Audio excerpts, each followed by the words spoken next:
Anne. Bonjour Cécile. Vous avez lu la presse pour nous ce matin. On va commencer par 20 minutes et un petit article bucolique. Oui, 20 minutes, le journal qui relaie un appel à projet, celui de la ville de Nantes, qui s'intitule « Ma rue est un jardin ». Alors, on a jusqu'à la fin de cette semaine, le 11, ce sont plutôt les habitants de Nantes qui ont jusqu'à la fin de la semaine pour proposer un espace public à verdir.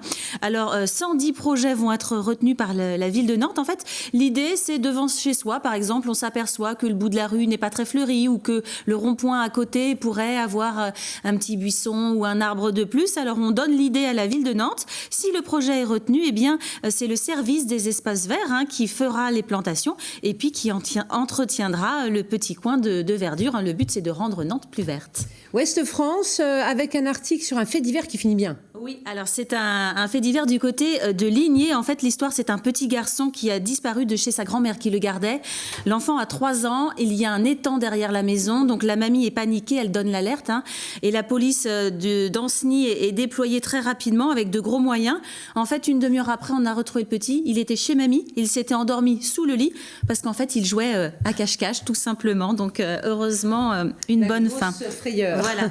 J'enchaîne avec Ouest France qui nous propose un tout autre article, puisque la folle journée, ça y est, ça débute demain. Donc, dans le journal Ouest France aujourd'hui, eh bien, c'est un point sur la circulation, parce que forcément, autour de la Cité des Congrès, il va y avoir de grosses difficultés à la fois de circulation avec des déviations et surtout de stationnement avec un certain nombre de rues où on ne pourra pas stationner.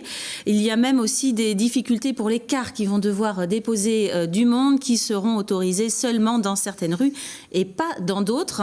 La folle journée, c'est aussi dans Presse Océan aujourd'hui avec une double page. Une grande interview de René Martin, c'est lui qui a créé et pensé la folle journée. Alors il y a plusieurs petites anecdotes dans cette double page.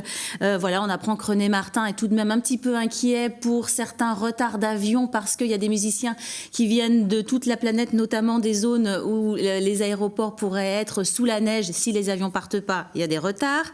René Martin, par exemple, se remémore toutes les musiques qu'il a entendues, même 3 ans après. Et puis une autre anecdote, par exemple, René Martin stocke 21 000 morceaux de musique sur son ordinateur. C'est terminé ? Non, je vais faire un tout petit article rapidement sur une boule de feu. C'est une invention nantaise. Une boule de feu, on la lance dans un incendie et hop, la poudre se disperse et l'incendie s'éteint. Voilà, c'est une invention couéronnaise qui est mise en avant dans Presse Océan aujourd'hui. Boule anti-feu. Merci Anne.